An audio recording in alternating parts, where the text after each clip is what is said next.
கடவுள் காப்பாற்றினார். ஒரு செகண்ட்குள்ள யானை மேலே வேல் வீசினதையும் யானை அவனை துரத்திட்டு போனதையும் பல்லக்கில் இருந்த பெண்ணும் பெரியவரும் பார்த்துட்டு இருந்தாங்க. அவனோட வீரத்தை எண்ணி அவங்க வியந்துட்டு இருக்கும்போதே அவனுக்கு என்ன ஆச்சுன்னு தெரிஞ்சுக்க பல்லக்கை விட்டு வெளியே வந்தாங்க. அப்போ தெருவில் ஒரு காக்கா கூட இல்லை.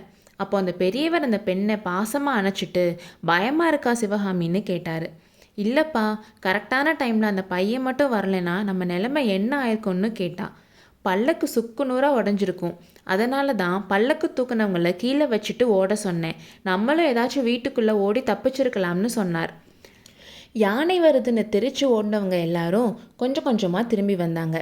வந்தவங்க ஆயனரையும் சிவகாமி அம்மையாரையும் பார்த்துட்டு கடவுள் தான் இவங்களை காப்பாற்றினாருன்னு பேசிக்கிட்டாங்க. கடவுள் காப்பாற்றினாலும் அவங்கள காப்பாற்றின அந்த வாலிபனோட ரூபத்தில் தானே காப்பாற்றினாரு.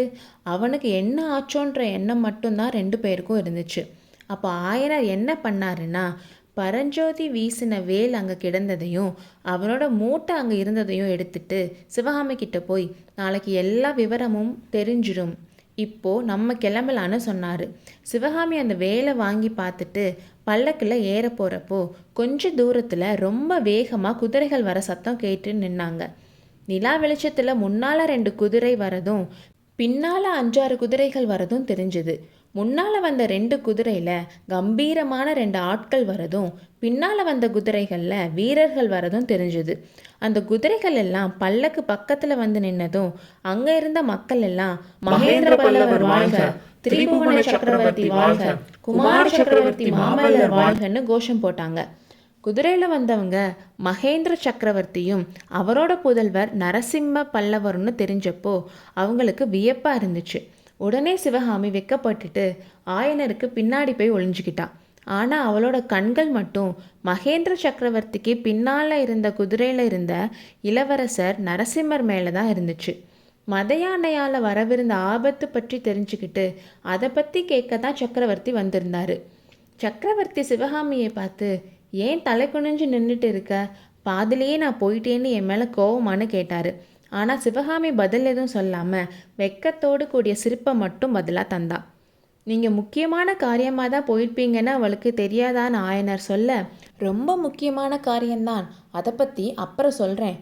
மந்திராலோசனை முடிஞ்சு வந்து உங்களை கேட்டப்போ நீங்கள் கிளம்பிட்டீங்கன்னு சொன்னாங்க, ஏன் இவ்வளோ அவசரம்னு கேட்டார் அரசர். ராத்திரி வீட்டுக்கு போனால் தானே காலையில் என்னோட வேலையை ஆரம்பிக்க முடியும், அதான் கிளம்பிட்டோன்னு சொன்னார் ஆயனர்.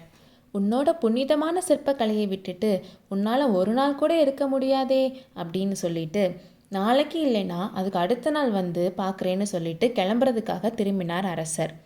அப்போது இன்னொரு குதிரையில் இருந்த நம்ம ஹீரோ நரசிம்மவர்மர் குதிரை மேலேருந்து இறங்கி அவரோட அப்பா கிட்ட வந்து, யானை மேலே வேல் வீசின வாலிபனை பற்றி கேட்கவே இல்லையேன்னு சொல்லிட்டு ஆயனர்கிட்ட, யார் அவன், எங்கே போனான், உங்களுக்கு ஏதாச்சும் தெரியுமான்னு கேட்டான். எங்களுக்கு எதுவும் தெரியாது, வேலை எரிஞ்சிட்டு மின்னல் வேகத்தில் ஓடிட்டான், அப்படி ஓடினால தான் உயிர் தப்ப முடிஞ்சதுன்னு சொன்னார்.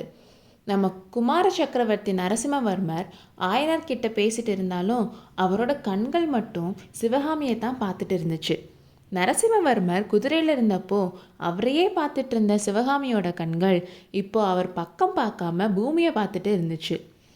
அவகிட்ட இருந்த வேலை பார்த்துட்டு சிவகாமி இது என்னன்னு கேட்க, சிவகாமி தன்னோட கையில் இருந்த வேலை நரசிம்மர்கிட்ட நீட்ட அதை அவர் வாங்கும்போது அவங்க கை விரல்கள் லேசாக உரசிக்கிச்சு. தேல் கொட்டின மாதிரி 2 பேரும் டக்குன்னு கை எடுத்துக்கிட்டாங்க. நரசிம்மவர்மர் ஆயனரை பார்த்து, இந்த வேல் தான் மதையானக்கிட்ட இருந்து உங்களை காப்பாத்துச்சான்னு கேட்டார். ஆமாம்னு ஆயனர் சொன்னார். அப்போது மாமல்லர் அவரோட அப்பாவை பார்த்து, இந்த வேல் யாரோடது சீக்கிரம் கண்டுபிடிக்கணும், அவை மட்டும் இல்லைன்னா பல்லவ சாம்ராஜ்யத்தோட மகா சிற்பியை இழந்திருப்போம்னு சொன்னார். அதற்கு சக்கரவர்த்தி, மகா சிற்பியை மட்டுமா இழந்திருப்போம், பல்லவ சாம்ராஜ்யத்தோட கலைவாணியையும் இழந்திருப்போம்னு சொன்னார். அந்த வீரன் யாருன்னு கண்டுபிடிக்கிறது அவசியம்தான், ஆனால் இப்போது அவங்க கிளம்பட்டும், ஏற்கனவே ரொம்ப லேட் ஆயிடுச்சுன்னு சொல்லிட்டு சிவகாமியை பார்த்து, உன்னோட நடனம் ரொம்ப நல்லா இருந்துச்சு, ஆனால் முழுசாக பார்க்க முடியாமல் போயிடுச்சுன்னு சொன்னார். ஆயனர்கிட்ட, உன்கிட்ட நிறைய பேச வேண்டியது இருக்குது, சீக்கிரம் மாமல்லபுரம் வரேன்னு சொன்னார். அவங்க அங்கே இருக்கிற வரைக்கும் ஆயனரும் சிவகாமியும் கிளம்ப மாட்டாங்கன்னு தெரியும். அதனால் சக்கரவர்த்தியும் நரசிம்மவர்மரும் அவங்களோட குதிரையில் ஏறினாங்க.